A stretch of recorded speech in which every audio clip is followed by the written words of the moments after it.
Let's go to Gail in Jacksonville, Florida. Hey, Gail, what's up? Hello, how are you? I'm remarkable. How are you? Getting by. I feel like I checked almost all of the boxes you mentioned to begin with, except for going and coming home from work today. Well, welcome to the gang. I'm glad you're with us. So what's up? How can I help? Okay. So I need a little advice or help on how we reestablish trust, reestablish some boundaries, and rebuild some trust with our teenager. Okay. So what happened? A lot. So she got suspended from school. First time ever. This has never happened. Mm-hmm. She's typically a good kid, A, B honor roll, goes to school, does her thing, comes home, does all her chores. She's a great kid. But she apparently texted a picture of one of her friends that I guess she was having a falling out with. It was a nude picture, or partially nude, and she shared it with another friend. Okay. And then found out that friend was going to send it to somebody else, and that the girl that was in the picture was about to go to the authorities. So she turned herself in. We didn't know all of that to begin with, but she just said she did the right thing. She turned herself in. She didn't want it to get out of hand, but really it came down to it was about to come out anyways. Okay.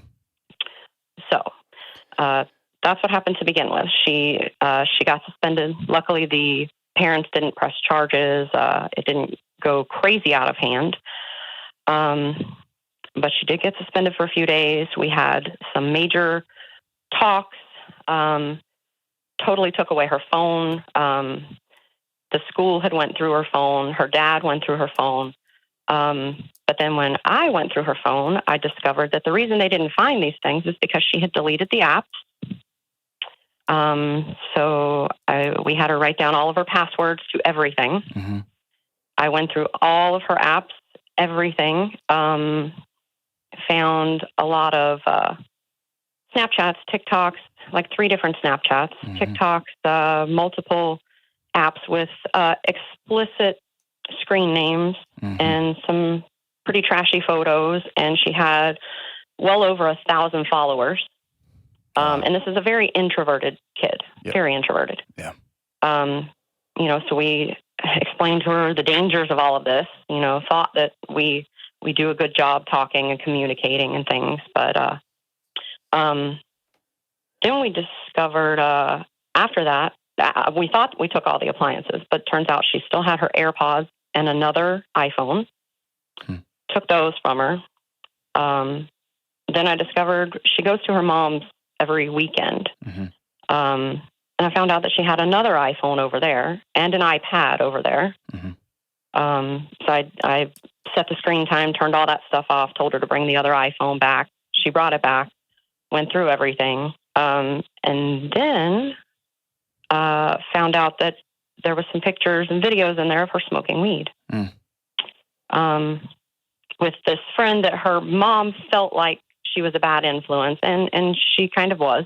Yeah. The friend was smoking weed, and we knew that her parents did, but or her dad, anyways. Yeah. But she never does these things with us. It's only when she's at her mom's. Honestly, all these pictures, all these videos, all this stuff. Now, I'm sure that when she's at our house, she gets on the app. I would say that you know of, right? Right. Well, all the pictures. I mean, I can tell in the background and where she's at and everything. Okay. Yes. So let's fast forward to today. But before we get to today, is her mom on board with this? No, not at all. She grounded her for 1 week after the original nude situation came out.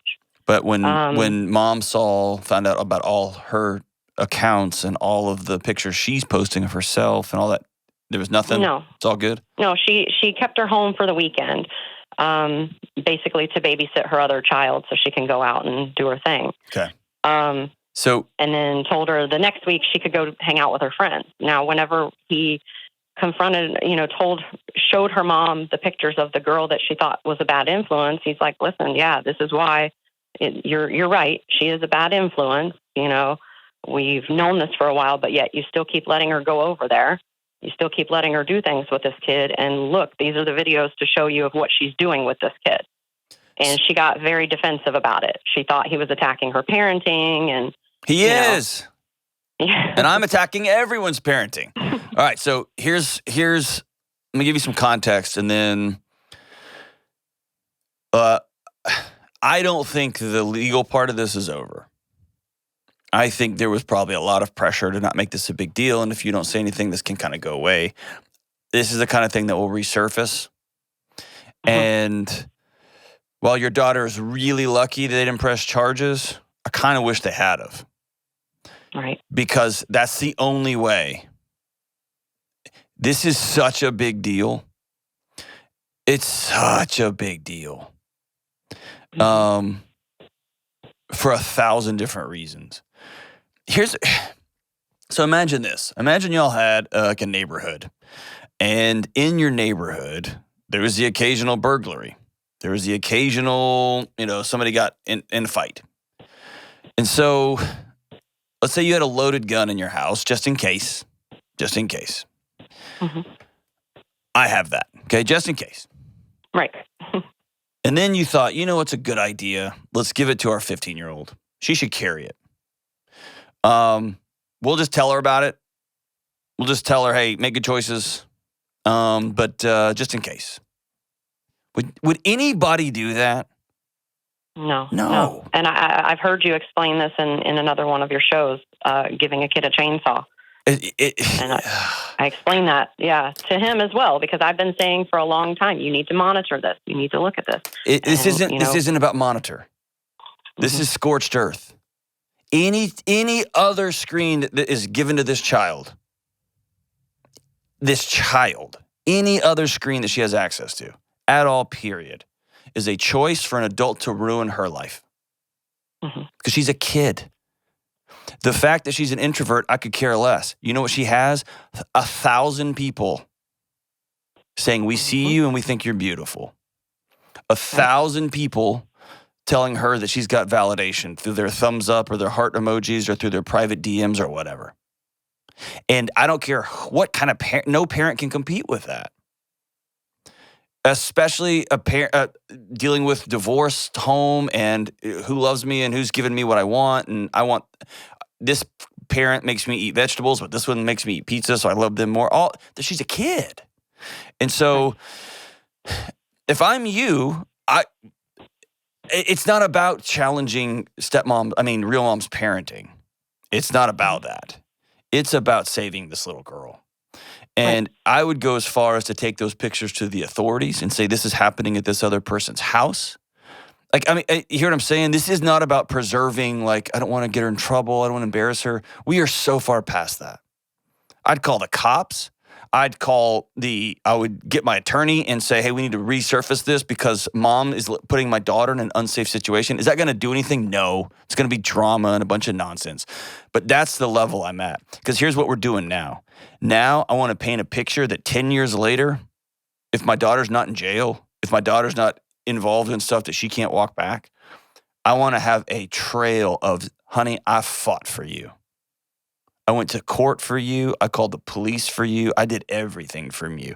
And this little 15-year-old, is that how old she is? She's 15, 16? How old is she? 15. She'll be 16 soon, yes. Gosh. This little 15-year-old is going to feel like you are ruining everything.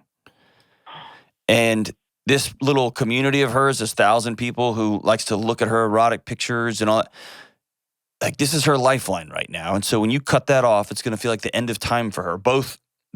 This isn't like this whiny kids. No, this is going to be an emotional, physical thing. Her brain will scream, reconnect, reconnect, reconnect. That group of people tells you that you have value. And yes, if my ex says, I can't believe you're challenging my parenting. Yes. And so are the courts, and so are the police. I'm going to call everybody. So is the school. Everybody. I'm not going to let you go over there because I'm not going to put my kid in that. You hear what I'm saying? So it's this delicate dance and we've got this history on it. This is a baby girl that is screaming for adults in her life to act like adults. Right. You hear what I'm saying? And I know that you're there trying to cheer her husband on and trying to get him to cheer on ex, right? I know you're in a weird spot. I just don't hear that people are ringing the bell loud enough. Like the Matrix, y'all dodged bullets. If she doesn't go to get a criminal record out of this, just whiffed. And if she'd done this a year and a half from now, then she's trafficking child pornography. Mm-hmm. You know what I mean? Oh yeah. Oh yeah. Such a big deal. It is a very big deal, and you know, a lot more issues that, like, I don't know. I guess the question turns to, how do I get him on board? I guess because scream, I say, yell, turn the lights on. Don't let her go over there. We know this is a not good environment for her. You know, she lives with a man with a child, and tells her daughter that we're not really together. We don't love each other. And now she's going to go on a vacation and wants to invite another man.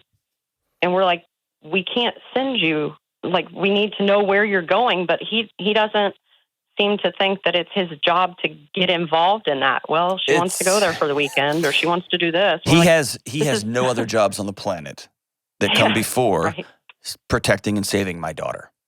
Right. That's it. I agree. That's it. So asking, like, man, don't give a kid a loaded gun. Don't let your kid go to a house where they give kids loaded guns. I'm talking to you, but I'm also talking to the millions of people listening to this. This is the same as if you go to your in-laws or your grandparents or their grandparents or your friends, or I don't care who it is. This young woman is not going to, I still think she's a good kid. Does that sound crazy? I still think she's a good kid. Yeah. She's a 14 or 15-year-old, 16-year-old young woman who's just trying to connect with people. It's the adults in her life that are not fighting for her. I agree. So what I do with him, I don't scream and I don't yell. That's just not how I operate in the world. I would scream and yell. If somebody has to rattle the adults in this situation, and if you tell him, I'm calling the police and I'm taking these photos of what's happening at that house with the marijuana and the alcohol and the sexualized pictures of our teen daughter over there, I'm taking this to the cops. So they will go over there and shut it down because you won't. The fact that your husband hasn't called that other family and said, my daughter will never come to your home, and if I see this again, I'm calling the police on you. Like, what's he doing? You know what I mean? Like that's the level of, like, I'm not letting my 15-year-old make these hard calls because she's 15. That's the level of ringing the bells. I'm calling the school and saying, I can't get any adult in this young woman's life with custody to protect her. Will you help me? Because I'm a stepmom and I'm watching this thing just get flushed down the toilet because nobody seems to care. Nobody seems to be fighting. Nobody seems to be screaming and yelling and banging on things. I don't blame a 16-year-old for taking salacious photos. I just don't, because they're 16. I blame the adults that handed them the loaded weapon. Man, I'm heartbroken for her because she's in a cycle now that she can't get out of because she's a child. Please, please, please, adults, somebody step up for her. All of you, step up for her, please.